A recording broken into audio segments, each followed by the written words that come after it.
الحمد لله رب العالمين والصلاة والسلام على سيد المرسلين وخاتم النبيين سيدنا وحبيبنا محمد وعلى آله وصحبه أجمعين ومن تبعهم بإحسان إلى يوم الدين. با سلام و درود خدمت شما بینندگان عزیز. براتون بهترین اوقات رو آرزو میکنم و امروز هم مهمان خانه‌های شما هستیم با برنامه دین و زندگی. دین چگونه نگاه میکند به زندگی انسان و چه راهکارهایی رو به انسان میدهد که زندگی بهتری داشته باشیم. اساساً دین آمده است که زندگی مردم رو بسازد. امروز در مورد یکی از مطالب بسیار مهمی که اساس توجه همه مردمان قرار میگیرد و مخصوصاً مسلمانان درباره اون باید بیشتر بدانند، بحث کسب و کار و درآمد هست. امروز در مورد کسب و کار و درآمد حلال و درآمد درست و اساساً در مورد کسب و کار صحبت میکنیم. بعضیا فکر میکنن که کسب دنیا چیز مذموم و بدی است. آیا ببینیم در دیدگاه دین این گونه است؟ آیا اهمیتی به این داده شده است در قرآن و سنت؟ مهمان گرامی برنامه جناب شیخ محمد رسول هاشمی هستند. عرض سلام دارم. علیکم السلام.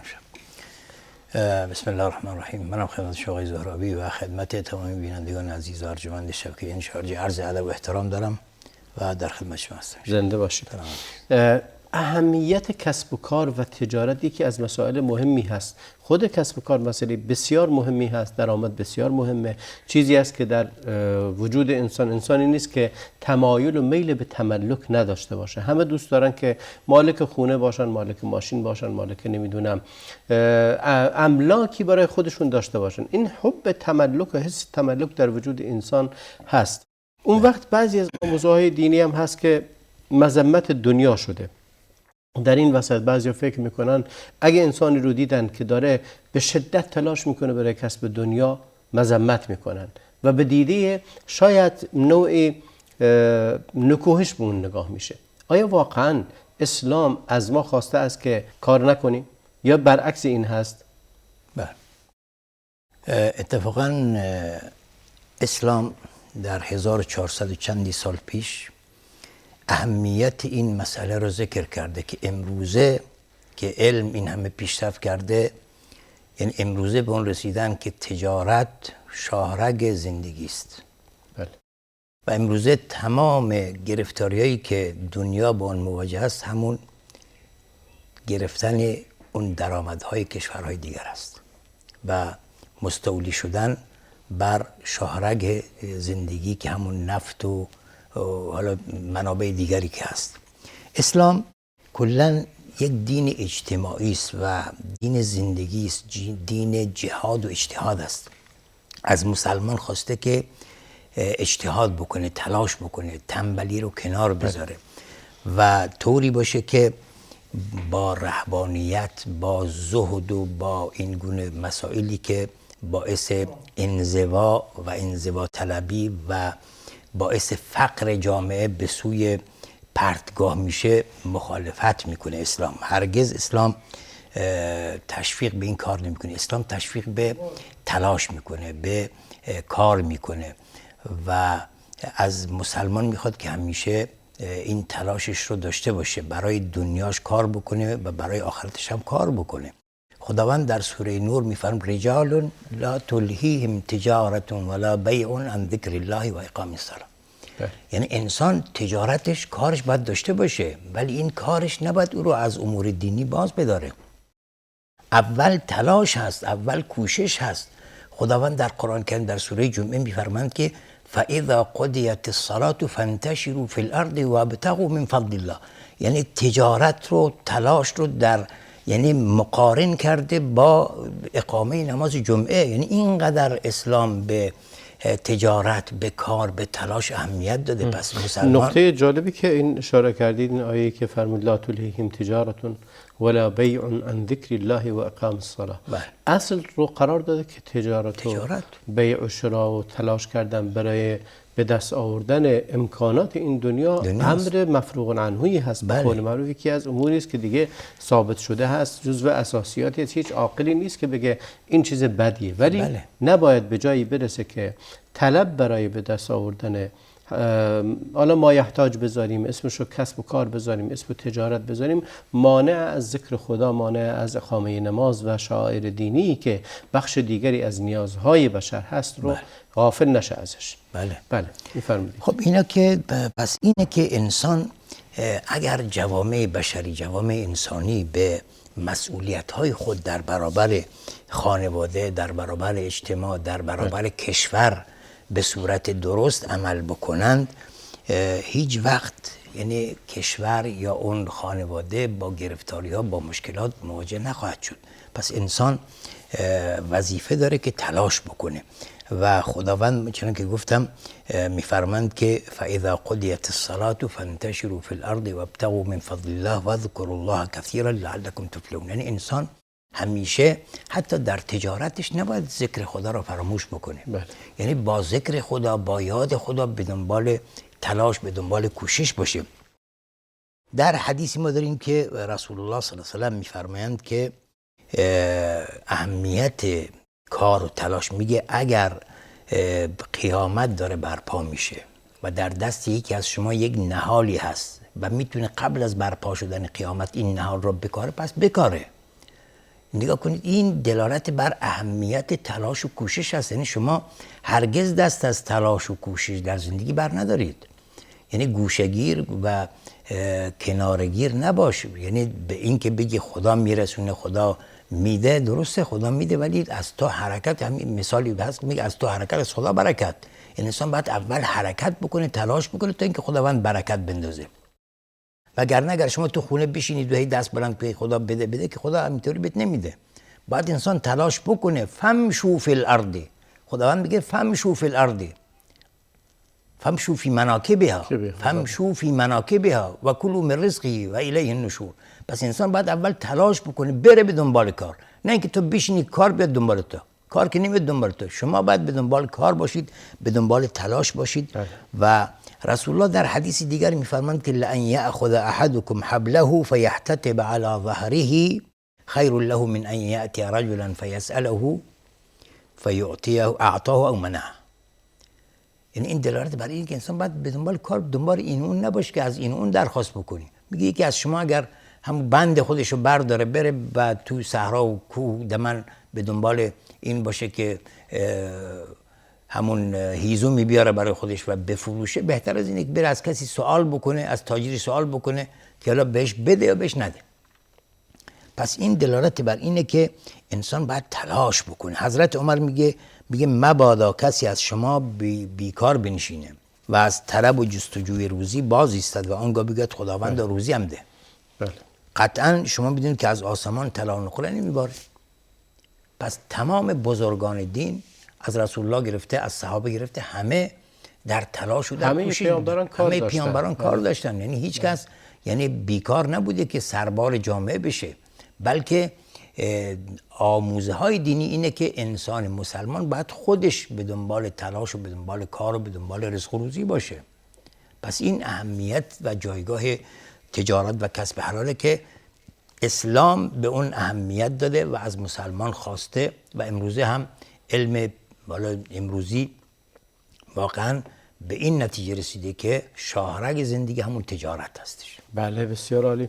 ما به نقطه اشاره کردید، بحث این که خیلی هستن که در فکر اینن. ما اگر نگاه میکنیم به احادیثی از پیامبر اکرم علیه السلام، نکوهش شده که انسان بیکار باشه یا سربار دیگران باشه.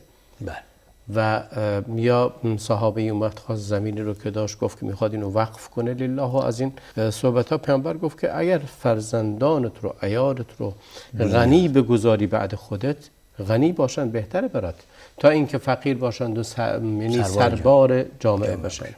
این توجیه نبوی توجیه بسیار مهمیه. بعضیا فکر میکنن که اسلام اومده برای اینکه مردم رو خلاصه وادار کنه که ازشون صدقه بگیره برای خودش، در حالی که نه اجازه این رو بهشون نمیده. میگه باید فرزندت غنی باشه بهتره. این رو چطوری تو تفسیر میکنید یا توجیه میکنید؟ انسان درسته که یعنی خداوند از انسان خواسته که تلاش و کار بکنه و انسان مسلمان هم یعنی فقط منظور این نیست که حالا فکر و ذکرت این باشه که جمع آوری مال بکنی برای فرزندانت. مقصود اینه که شخصی که ثروت داره حق نداره که تمام ثروتش رو ببخشه که افراد زیر دستت محتاج و نیازمند باشن. یعنی یک سرپرست خانواده مسئول هست. پیامبر صلی الله علیه و آله کلکم راع و کلکم مسئول عن رعیته. اون مردی که مسئول خانواده است وظیفه داره که زیر دستانش رو محافظت بکنه. یعنی حق نداره که از سر خودش بیاد بگه نه این مال خودمه من همه مال رو میبخشم. به خاطر اینکه شاید تو با این کارت و با این عملت باعث بشه که اینها ضرر متوجه اینها بشه و اینها نیازمند دیگران بشن. اسلام اینو میگه که تو نباید کاری بکنی که زیر دستانت محتاج بشن. باید برای اونها مالی رو نگه بداری، یعنی داشته باشی. حتی در هنگام ارث و میراث که میگن یا کسی که در سکرات مرگ هست، اسلام اجازه نداده که شخص بیاد یکی از میراثبران رو از میراث محروم بکنه، چون واقعا داره یک ضربه میزنه که حق تصرف دیگه نداره. و اسلام وقتی که میگه که فلانی میراث بره یا فلانی میراث میبره، خب اینجا دیگه شما اجازه ندارید که از سر خود بیاید و بگید نه چون من دارم وصیت میکنم من صاحب مال هستم من این حقو دارم. نه، درسته تو صاحب مالی ولی این حقو نداری که به دیگری که زیر دستت ظلم بکنی. و به همین خاطر که رسول الله صلی الله علیه و سلم وقتی که از صحابه اومد یک باغی به یکی از فرزندانش بخشید، خانمش گفت که برو و رسول الله رو شاهد بگیر بر این عمل. اومد نزد رسول الله گفت که من به فرزندم باغی دادم یا زمینی دادم یا یه چیزی دادم بخشیدم. گفت آیا فرزند دیگری داری؟ گفت بله. گفت آیا به همه مثل اون دادی؟ گفت نه. گفت من هیچ وقت بر زور و بر ظلم شهادت نمیدم. پس این یک نوع ظلم در حق افراد دیگر خانواده. بله. در آیاتی که ما می‌بینیم بعضی از چیزها بسیار ستوده شده. یکی از اونها انفاقه. بله. انفاق کردن در اسلام ستودنیه. صدقه دادن ستودنیه. زکات دادن یکی از ارکان اسلامه. انفاق فی سبیل الله، قرض حسنه، همه اینها به وسیله مال ممکنه. بله. باید حتما مالی وجود داشته باشه در دست این انسان تا بتونه همه این واجبات رو انجام بده یا همه این مستحبات رو انجام بده. آیا اینها خود دلیلی بر اهمیت این نداره که باید کار کنی تا بتونی اون ارکان رو انجام بدی؟ حتی حج بر کسی واجبه که استطاعت مالی داشته باشه، اگه نداشته باشه برش واجب نیست. پس میبینیم خیلی از واجبات و ارکان یا عبادات رو مرتبط کرده به داشتن. در این حال در مقابل وقتی که نگاه میکنیم مذمت شده بخیلی، در مقابل مذمت شده که انسان بدون حساب و کتاب هم ببخشه. هر دوی اینها مذمت شده، یعنی باید مال رو نگه داشت. یا در اونجا آیه‌ای که میفرماید که ولا تؤتوا السفهاء اموالکم التي جعل الله لكم قیاما. پس مال حرمت داره و قیام انسان، این لفظ رو چطوری تفسیر میفرمایید که اموالکم التي جعل الله لكم قیاما؟ بله. در اینجا به قول شما فرمودید اسلام اهمیت داده به مال و یکی از قواعد خمس است. بله. یعنی من قتل دون ماله فهو شهید. مقاصد پنجگانه است. یعنی حتی کسی که در مقابل دفاع از مالش یعنی کشته بشه شهید محسوب میشه. پس اهمیت مال خیلی مهمه در زندگی که چقدر دارای اهمیت است. اینکه قوامت انسان، بله. انسان اگر مال نداشته باشه مثل اینکه پا نداره. چی نداره دیگه. توقفی میکنیم برمیگردیم خدمت شما. بینندگان عزیز با ما بمونید، توقف کوتاهی میکنیم و برمیگردیم به استودیو.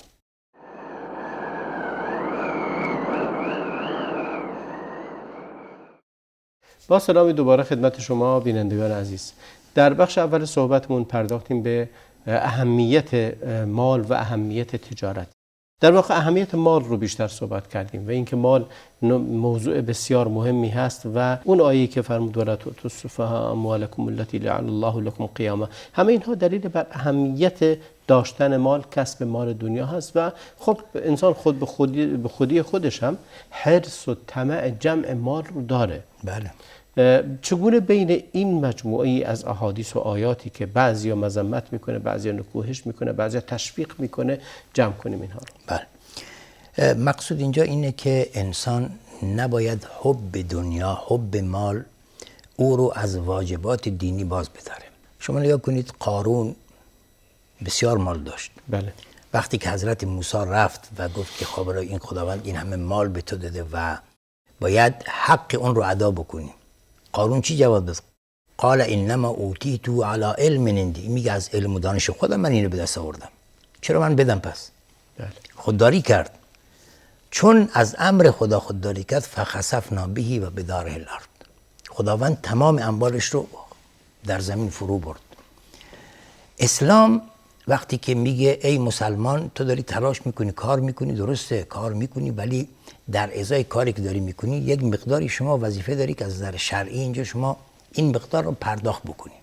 مثلا زکاتت رو باید پرداخت بکنی، به خاطر اینکه این مال زکاتی که تو داری پرداخت میکنی نگهدارنده مالت باشه در دست تو، باعث نمو و زیادی مالت بشه. و به یک حدیثی است، دعایی که پیامبر خونده که در واقع هر دوی اینها رو نشون میده که میفرماید پناه میبره به خداوند از من فقر ینسینی او غنى یطغینی. بله. این دوتا رو اگر نگاه کنیم هر دو مذمت شدن. بله. هر دو مذمت شدن ولی با یه وصفی.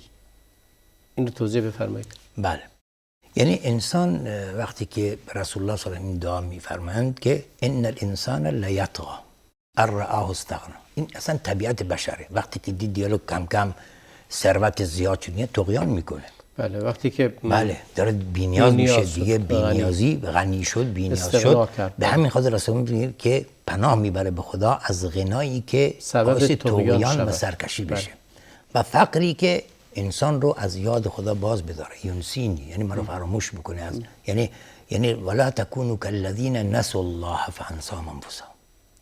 انسان اگر خدا رو فراموش بکنه، خداوند کاری میکنه که تو خودت رو فراموش بکنه. کجاها فقر یا نکوهش شده یا به نوعی حالا پیامبر علیه السلام در احادیثی از بدی اون گفته باشه وجود داره، احادیثی مثلا دعایی که اللهم انی اعوذ بک من الکفر والفقر، یا اونی که فرمود که من المأثم والمغرم. کلا اون فقری که باعث بشه انسان یعنی از راه دین، از راه اسلام خارج بشه. بعضی هستن که نعوذ بالله وقتی که فقری دچار شدن یا گرفتاری دچار شدن دیگه باعث کفرگویی، باعث این میشه که اصلا شکر خدا، نعمت خدا رو کلا همه فراموش بکنن.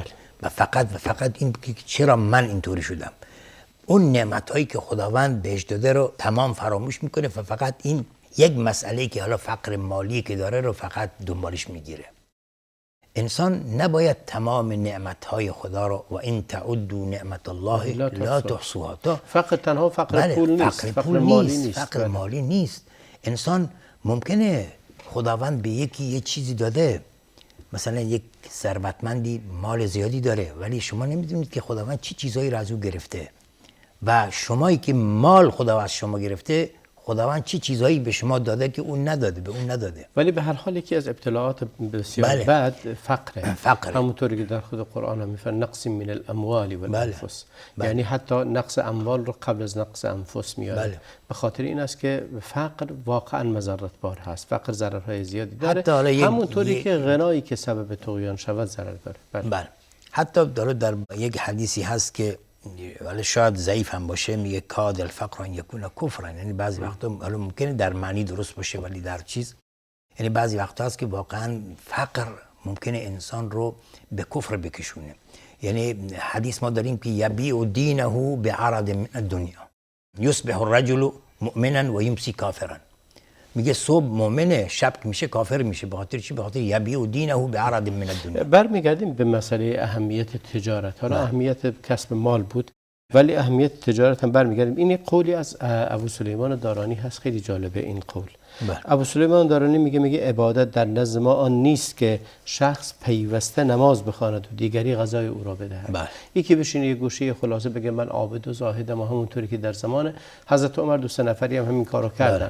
بعد حضرت عمر به شدت با اونها برخورد کرد. یه گوشه مسجد بشینه، یا بعضیا لباس خاصی به تن میکنن، لباس خشنی و همیشه یه جانمازی روی کورشون رو کار نمیکنن. ما زاهد کار نمیکنن گوشگی رو. و خب اون وقت غذا از کجا میارن؟ مردم بهشون میدن. میگه عبادت این نیست که این کارو بکنید، بلکه عبادت آن است که ابتدا 2 قرص نان برای خویش تهیه و ذخیره نمایید، سپس به عبادت بپردازید. اینه که غذای خودت داشته باشی، بعد هم بشینی عبادت کنی، نه اینکه بشینی تو به مسجد منتظری و همونطور که حضرت عمر گفت 3 نفر رو دید هی تو مسجد نمیرن کار. گفت شما چیکار میکنید؟ گفت نحن متوکلون علی الله. گفت نه، یعنی گفت از کجا میاری؟ گفت مردم برامون میارن. گفت انتم متوکلون علی الناس، متوکل بر خدا نیستید، متوکل بر مردمید، یعنی از جیب مردم میخورید. و شلاقشو برداد و همه رو از مسجد بیرون کرد، برید دنبال کار کنید. اینجا یک حدیثی خیلی زیباست، اگر من اشاره بکنم استاد. پیامبر صلی الله علیه و آله میگه لو تتوکلون علی الله حق التوکل لرزقکم کما یرزق الطیر تغدو خماسا و تروح بطانا. یعنی مشکل اینجا اینه که امروزه مسلمان توکل واقعی بر خداوند نداره. میگه توکله ولی به قول شما تواکله، نه توکله. یعنی امروزه اونی که ثروتمند ترس داره، اونی که فقیر ترس داره، یعنی هیچ کس توکل واقعی بر خداوند نداره. پیامبر صلی الله علیه و آله میگه اگر شما واقعا اون گونه که توکل باید باشه بر خداوند متوکل بشید، خداوند به شما رزق روزی میده، مثل اون پرنده‌ای که صبحگاه با شکم خالی میره بیرون و شامگاه با شکم سیر میاد خونه. خب این پرنده نه کاری داره، نه جایی داره، نه چی، ولی با یاد خدا صبح میزنه بیرون، میره به دنبال رزق روزی. خدا رزق روزیش میده چون داره تلاش میکنه. تو خونش ننشسته، تو لونش ننشسته که رزق روزی براش بیاد. پرواز میکنه به دنبال رزق روزی، تلاش میکنه، میره. پس وظیفه انسان مسلمان اینه که صبحگاه بزنه بیرون و به همین خاطر که خدا پیامبر صلی الله علیه و میفرمایند که یعنی برکت در صبحگاه امت منه. یعنی انسانی که سحرخیز باشه به دنبال رزق روزی به خداوند بی‌نیازش میکنه. بله، خیلی جالبه. خب میپردازیم به راه‌های کسب و کار و درآمد. از دیدگاه اسلام چه راهکارهایی هست که تعیین شده؟ راهکارهای شرعی، راهکارهای غیر شرعی، یا هر جوری که مردم خواستن کسب مال کنن درسته؟ بله. نه اینطوری که هر کس هر گونه دلش بخواد دنبال کسب و کار بشه، نه. انسان اسلام اومده راههایی قرار داده برای درآمد حلال و امام شاه ولی الله دهلوی در کتاب حجت الله البالغه میگه راههای کسب و درآمد مشروع اومده به 2 قسم تقسیم کرده، قسم اصلی و قسم فرعی. قسم اصلی اومده به 4 قسمت تقسیم کرده که اولش کشاورزی، دامداری و سوم جمع‌آوری و فروش چیزهایی که از حالا دریاها و بیابانها باشه و 4م صنعتگری است. این راههای اصلی هستش که کشاورزی خیلی مهمه و امروزه اصلا کلا جهان امروزی شاهرگ کشورهای دیگر رو در کشاورزی و در مواد غذایی گرفتن. چقدر مهمه که یک کشور از نظر کشاورزی بی‌نیاز باشه، خصوصا گندم. الان مثلا کشور تهیه غذا، بله تهیه غذا، خصوصا گندم که امروزه جزو کالاهای اساسی است. نون، از اون نون تهیه میشه دیگه. و دامداری خیلی مهمه. دامداری نیا کنید، وظایف بعضی از پیامبران دامداری بود، دامداری میکردن. خیلی پیامبران شغلشون دامداری بود. بله شغلشون دامداری بوده. بله. بعد جمع‌آوری و فروش کالاهایی که از دریا و از بیابون‌ها از اینجا انسان جمع میکنه و 4م هم صنعتگری که امروزه صنعتگری نگاه کنید چقدر یعنی باعث پیشرفت خیلی از کشورها شده که در صنعت چقدر پیشرفت کردن. حالا صنعت هر گونه صنعتی باشه، صنعت هواپیماسازی، صنعت ماشین سازی، صنعت بله بسیار فراوان هستش. بله کشاورزی بقیه همه کلا. بله. این راههای اصلیه که یعنی انسان میتونه از این راهها درآمد کسب بکنه. اما راههای فرعی که ذکر کرده بازم یعنی خیلی زیاده، ولی خب به چند چیز اشاره کرده. به 4 چیز میگه: تجارت بازرگانی که امروزه خیلی مهمه، کارمندی و کارگزاری، حالا چه دولتی باشه چه خصوصی باشه یا شرکت ها باشه یا افراد باشه، حقوق بگیر. بله حقوق بگیر. و سوم انجام خدمات مختلف در راستای برآورده سازی نیازهای مردم. بله. که دیگه مشخصه، مثلا هر کسی یک مغازه باز میکنه یا کاری میکنه که نیازهای مردم رو برطرف بکنه. راههای کسب دیگری هم که باعث رفاه و آسودگی بشر باعث تأمین اینها میشه. این راههای حلال است که انسان میتونه کار بکنه. حالا بعضی مسائل هست که ممکنه راههای غیر شرعی باشه. انسان اون چه که باعث ضرر رساندن انسان به خودش باشه و به دیگران باشه درست نیست که انجامش بده. حالا چه به خودش لطمه وارد بیکنه، چه به دیگران لطمه وارد بیکنه، چه به جامعه لطمه وارد بیکنه، چه از نظر مالی باشه چه از نظر غیر مالی باشه. اینی که شاه ولی الله دهلوی یا بقیه علما گفتن برمیگرده به تصور اونها و در زمان اونها راههای کسب و کار همین تعداد بوده. امروز بسیار فراوان است. از نظر شرعی در این گونه موارد نپرداختن به اینکه تعداد راههای درآمد رو بگن همین تعداد است. بله بیشتر نیست. میگه زیاد. شرع این رو بحث نکرده زیاد، بلکه اومدن در مقابل راههای ممنوع رو فقط بیان کردن. گفتن این چند راه ممنوعه، باقی حلاله. باقی همه حلاله و با ضوابطی که براش گفتن طبق این ضوابط حلاله. مال خودت باشه، این گونه درآمد کنی، مردم رو گول نزنی، غلغش نباشه. بعضی از آداب رو برای این ذکر کردن یا اصول و شرایط رو براش ذکر کردن تا این مال حلال باشه. بسیار عالی. خب ما بریم سراغ یک موضوع. همه اینها که فرمودید همه درسته، همه مهمه. چیزی که بسیار بسیار اهمیت داره اینه که انسان داره کار باشه. انسان نباید بیکار باشه. بیکاری بسیار بسیار مضرت داره و اینکه انسان رو دچار خیلی از مشکلات میکنه. میفرماید الشباب والفراغ مفسدة للمرء ای مفسده، یا گفتن الشباب والجدة والفراغ. اگه کسی فارغ باشه، بیکار باشه، اصل همه بلای. امروز وقتی که میخوان یک جامعه ای رو به عنوان یک جامعه پویا و پیشرفته نگاه میکنن، نگاه آمار بیکاری رو میکنن. اگه در اون جامعه آمار بیکاری بالا باشه، یعنی از لحاظ اقتصادی جامعه بسیار ضعیفیه، و اگر در اون جامعه نسبت و درصد بیکاری کمتر باشه، یعنی جامعه موفق و پیروز و رو به رشدیه. لذا چیزی که خیلی اهمیت داره این که اسلام تشویق کرده به کار کردن. کار نکردن بسیار بده و کار کردن یکی از واجبات هر کسی است. آیا در این باب روایت حدیث آیه‌ای وجود داره که تشویق کنه به کار کردن، عمل انجام دادن و کار کردن؟ بله. خب ما گفتیم چند تا یعنی حدیث یا آیات قرآن. بله. یعنی آیات زیادی هست که امر کرده به کار و تلاش و زندگی. یکی که در سوره جمعه بود، در سوره نور هست. حتی خداوند میفرماند که یعنی تجارت رو در یعنی هم سطح جهاد قرار داد. بله. اجازه میفرمایید توقف دیگه بکنیم، برمیگردیم خدمت شما. بینندگان عزیز با ما بمونید، یه توقف میکنیم و برمیگردیم به استودیو.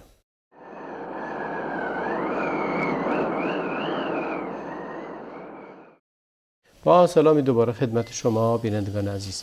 در دو بخش صحبت‌های امروزمون هم به اهمیت کسب و کار و فعالیت و درآمد پرداختیم و هم به اینکه راه‌های کسب درآمد چه راه‌هایی هستند از دیدگاه بعضی از علما که در برنامه مطرح شد.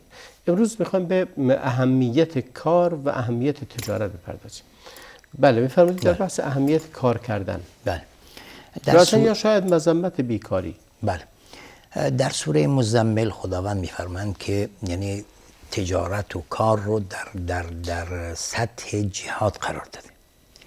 خداوند میفرماند که و آخرون یضربون فی الارض یبتغون من فضل الله و آخرون یقاتلون فی سبیل الله. بسیار جالب. یا کنید یعنی اصلا تلاش و کار کردن یک نوع جهاد است. در احادیث ما داریم که پیامبر صلی الله علیه و میفرمایند که مردی یا شخصی که میره به دنبال کار برای رزق و روزی آوردن خانواده‌اش، این در راه خداست، جهاده. حتی لقمه ای که پیامبر صلی الله علیه و که تو در دهن همسرت میذاری خوش صدقه به حساب میاد. یعنی این گونه اسلام اهمیت داده به خانواده، به کار، به تلاش. نه اینکه انسان بخوابه تو خونه و بگه نه خدا میرسونه، خدا رزق و روزی میرسونه. نه. پس در سوره مزمل خداوند میفرماند که بعضیا هستند که به دنبال تلاش و یعنی جامعه رو مسلمانان رو به دو دسته تقسیم میکنه. یکی اونهایی که جهاد میکنن، یکی اونهایی که تجارت میکنن. تا مادامی که تجارت نباشه جهاد نیست. اول باید تجارت باشه تا جهاد باشه. مادامی که تجارت نباشد جهاد هرگز نخواهد بود. اصلا یکی از وظایف انسان بله. در روی زمین آباد کردن زمین. بله. هو الذي خلقكم منها واستعمركم فيها. بله. انشأكم من الارض واستعمركم فيها. بله. نیا کنید در زمان رسول الله صلی الله علیه و سلم بسیاری از صحابه تاجر بودند. زمانی که رسول الله صلی الله علیه و سلم میخواستن جیش اسره رو تهیه بکنن یا آماده بکنن از نظر مالی کم داشتن. بله. ولی حضرت عثمان جیش اسره رو چیز کرد، آماده کرد، یعنی تجهیز کرد، تمام مخارجش رو داد و به همین خاطر رسول الله فرمودند که عثمان بعد از امروز هر کاری بکنه دیگه باعث ضرر و زیان به اون نمیرسه. یعنی به اندازه کافی تلاش کرده، یعنی چقدر در راه خدا جهاد کرده. یعنی این یک نوع جهادی است که با مال. و اون حدیثی که فرمود الید العلیا خیر من الید السفلی. بله. یعنی کسی که دهنده است همیشه برتر از کسی گیرنده هستش. در قرآن در سوره صف خداوند میفرماند که یعنی یکی از به اموالکم و انفسکم. خیلی این نقطه جالب اشاره فرمودید، اونه که دستی که دهنده است بهتر از گیرنده است. اون کسی که داره میره میگیره نیاز داره داره میگیره. اونی که داره میده داره از چیزی رو از خودش جدا میکنه و اون نه، اون مضطر نیاز داره، مجبور بره طلب کنه و اون نه، این داره به خودش بهش میده. اون نیاز خودش رو برطرف میکنه، این نیاز دیگری رو برطرف میکنه. و به همین خاطر که پیامبر صلی الله علیه و آله میگه خیر الناس انفعهم للناس، یعنی کسانی که نفعشون به دیگری میرسه خیلی بالاتر و اولاتر هستن و بهتر هستن. یعنی انسان همیشه باید سعی بکنه که نفعش به دیگری برسه، نه که فقط خودش باشه. نه، در اسلام این بوده که خیر الناس انفعهم للناس، یعنی حتی رسول الله صلی الله علیه و آله میفرمایند که من اگر برای رفع نیازی برادری یا مسلمانی برم بهتر از اینه که من چندین مثلا روز اعتکاف بشینم در مسجد. آیا اصلا روایتی وارد شده که رسول الله علیه السلام کسی رو منع کرده باشه از کسب و کار؟ هرگز. برعکسش روایت بسیار زیاد است که پیامبر خوشحال شده از اینکه مثلا مسلمانی غنیه، بله، از اینکه مسلمان رو دیده دارایی رو داده خوشحال شده، براش دعا کرده و اگه کسی معامله‌ای کرده گفته یدون رابحه، براش طلب کرده خدا که ربح بهش بده، سود کنه از کاری که داره میکنه و تشویق کرده به اینکه تجارت کنند. و در موردی بسیار جالب و قابل تأمل هست فرمود که مال یتیم رو نگذارید که زکات اون رو بخوره، بلکه اون رو در تجارتی بندازید که هم رشد کنه هم زکات بدید.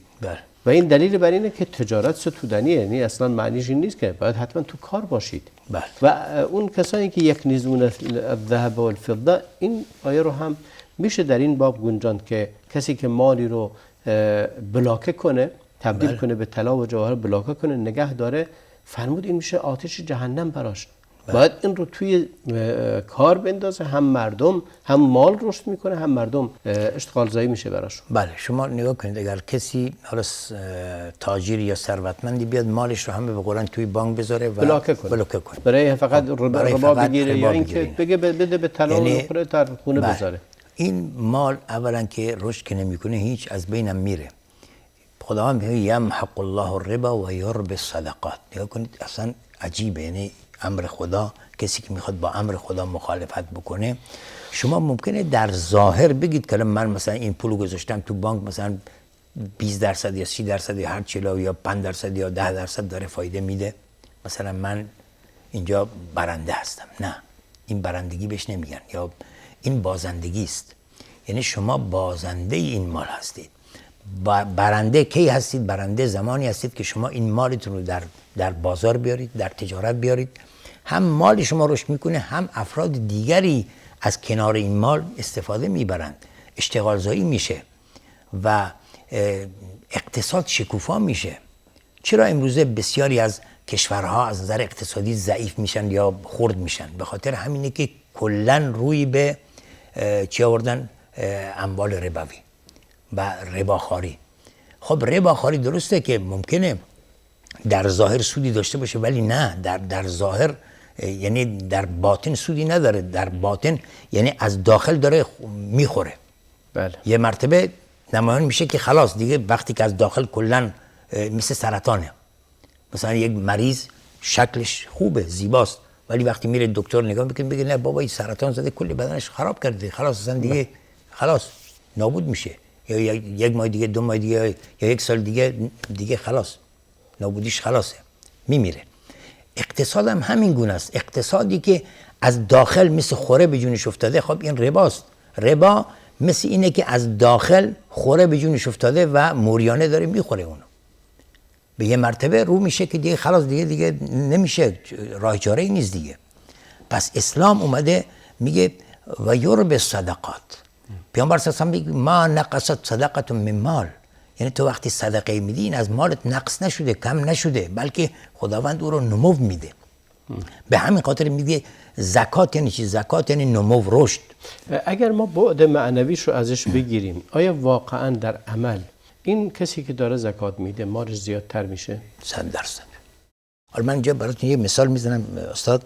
میگه یه شخصی بوده که تاجر بوده، پسرش میره حالا کشورهای غربی میخونه. این شخص انسان مسلمانی بوده، انسان یعنی عاقلی بوده.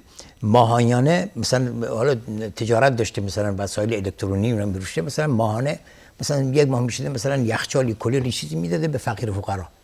این پسرش میاد نگاه میکنه میگه خب پدرم خب ماهیانه خیلی اینطوری میده، وقتی سال حساب میکنه میگه خیلی میشه. به پدرش گفته خب این چی نوع تجارتی تو میکنی؟ ماهیانه همه میدی، تو سال این همه میشه، چند سال این همه میشه، خب این تو میتونی هی بیشتر بکنی، تجارت رو بیشتر بکنی و بیشتر میشه. میگه پسرم بیا اینجا تو من یه چیزی بهت بگم. میگه گوسفند و سگ کدوم یعنی بیشتر هستش، یعنی بیشتر میزاد؟ مثلا این سگ این گوسفنده، گوسفند مثلا یه دونه میاره. گوسفند چند تا میاره تو سال؟ ممکنه 1 یا خیلی زیاد 2 تا. ولی سگ در سال چند میزه؟ حداقل 6 7 تا میزه. گوسفند بیشتره یا سگ بیشتر؟ میکنه گوسفند بیشتره. خب بگه مردم گوسفند میخورن یا سگ میخورن؟ مردم گوسفند میخورن. چرا کم نمیشه؟ چرا گوسفند زیادتره ولی سگ کمتره؟ میگه اینه که تو کشورهای غربی اینو به شما این همون نمو و زکات، این همین رشده، این همین تجارت. حتی از بعد بعد علم روز هم بکنید. یکی از مسائلی که هست ببینید انفاق کردن، خرج کردن، اسلام بهش تشویق کرده بدون اسراف. زیرا که بخیل مذمومه، انسان بخیل پولش خرج نکنه، نگه داره توی خونه، خرج نکنه، حتی اگه نماز بخونه، روزه بگیره، زکاتش هم بده، ولی بخیل باشه خرج نکنه، باز مذمت شده. چرا؟ چون این پول وقتی که خرج میکنی میاد تو بازار. این پول شما برید گوشت میخری، قصاب پولدار میشه. میری لباس میخری، بزاز و خیاط پولدار میشن. میری وسایل الکترونیکی میخری، اونی که تجارت الکترونیات میکنه پولدار میشه. رونق میفته تو بازار و این گونه رونقی توی بازار قرار میگیره. به خاطر همین اینه که انفاق کردن و صدقه دادن و زکات دادن سبب رشد میشه. وقتی فقیر پول داشته باشه میره خرید میکنه، میره هزینه میکنه و این هزینه باعث میشه که جامعه رو رشد بده و زیاد کنه. اگه ما پردازیم به اهمیت تجارت و به عنوان یکی از شاخه‌های مهمی که راه کسب درآمد از اونجاست، چگونه در بحث اهمیت تجارت صحبت می‌فرمایید؟ بله، یعنی تجارت اهمیت خاصی در اسلام داره و به همین خاطره که اسلام می‌فرماند التاجر الصدوق مع الصدیقین و مع النبیین و الصدیقین و الشهدا. یعنی انسان، یعنی اسلام اهمیت داده به تجارت، خصوصا تاجری که صادق باشه، راستگو باشه و در تجارتش یعنی رضایت خداوند مد نظرش باشه. این تاجر که صادق باشه در تجارتش واقعا در فردای قیامت به منزلت یعنی صالحین و شهدا و انبیا هستش، مع النبیین و صدیقین و شهدا. اصلا حدیث پیامبره التاجر الصدوق، که امروزه مثلا خودتا وقتی که یک تاجری که واقعا صادق باشه چقدر مردم نیازمند رو بی نیاز میکنه، چقدر باعث شکوفایی اون جامعه میشه. مثلا شما حساب بکنید یک تاجری که حالا از یک منطقه باشه، هرگز این تاجر منطقه خودش رو فراموش نمیکنه، یعنی منطقهش شکوفا میشه، منطقهش از نظر اقتصادی بالا میاد، از نظر کلا از همه نظر، از همه لحاظ بالا میاد. پس اسلام میگه که تویی که تاجر هستی یعنی وقتی که انفاق بکنی، وقتی که یعنی ترس از فقر داری، اون موقع انفاق بکنی، این ارزش داره. یعنی انسان باید همیشه انفاق کردن رو مد نظر داشته باشه. شما با انفاق کردن میتونید، یعنی یک نوع بیمه کردن هست، بیمه الهی. مثلا امروزه مثلا کسی میاد مثلا مالش رو، زمینش رو، خونش رو، تجارتش رو یا شرکتش رو بیمه میکنه، پولهای هنگفت میده برای بیمه کردن. کارسازی هم نمیشه، ممکنه بیاد همه چی بسوزه. ولی وقتی که شما زکات مالت رو میدی، این صدقه میدی، این باعث میشه خداوند بیمه الهی بکنه. بله. ما به 2 دقیقه تا پایان برنامه داریم. بله. در بحث اهمیت تجارت و این اگر 1 دقیقه برای شما، 1 دقیقه من پایانی صحبت میکنم. بله. من یک اشاره بکنم که بسیاری تجارت خیلی مهمه، چون بسیاری از انبیا، بسیاری از صالحین، بسیاری از بزرگان همه در تجارت بودن، کارشون تجارت بوده، یعنی شغلشون تجارت بوده. مثلا حضرت پیامبر صلی الله علیه و آله نگاه بکنید، قبل از بعثت، قبل از اینکه مبعوث بشه، تاجر بوده، با پول حضرت خدیجه و قبل از اون چوپانی کردن. بله، چوپانی قبلا. مثلا حضرت هود، حضرت صالح، حضرت یوسف، اینا همه و حضرت هارون همه تجارت داشتن، تاجر بودن. مثلا میگه امام مالک مثلا چی بوده؟ امام مالک پارچه فروش بوده. یا مثلا حضرت ابوبکر تاجر بوده، حضرت عثمان تاجر بوده، عبدالرحمن بن عوف تاجر بوده. اینا همه ثروتمند بودن. یعنی ثروتی که اینها داشتن اصلا امروزه ما ممکنه خیالش هم نکنیم. یعنی تو حساب بکن حضرت عثمانی که جیش اسره رو یعنی آماده کرد، بله. چقدر پول داشت. بله. یعنی میلیون ها میشه، نه که حالا بگیم مثلا بله، یک کاروان کامل از تجارتش رو همه رو اختصاص داد به مسلمانان. در سالی که فکر کنم بله فقر و اینا شد 600 مثلا 600 شتر بوده. بله، همه رو اختصاص داد، همه رو داد و هیچی رو بعضیش بر نداشت. باز هم مالش کم نشد، بیشتر شد. بله. بسیار متشکرم. واقعا این مسئله مهمیه که تجارت و کسب و کار چیزی است که اسلام به اون تشویق کرده و هیچ مسلمانی عذری ندارد از این که بگه من میشینم و فقط عبادت میکنم. بخشی از عبادت ما مالی هست. عبادت مالی مرتبط به درآمده. اگه کسی مال و درآمدی نداشته باشه نمیتونه عبادت مالیشو داشته باشه، فقط عبادت بدنی رو داره. اون عبادت بدنی هم که همراه است با دغدغه‌های فراوان. وقتی که انسانی که نداره نمازم بخونه، نمازش پر از دغدغه و نگرانی هست. وقتی که مقروض، پیامبر فرمود اللهم انی اعوذ بک من المأثم والمغرم. گفتن چرا این دو تا رو با هم میگی؟ گفت اگه انسان مقروض شد، دروغ هم میگه، بعد خلاف هم میکنه، دچار گناه میشه. بسیار متشکرم از حضورتون بسیار جناب شیخ محمد رسول هاشمی و از شما بینندگان عزیز که تا این لحظه با ما بودید.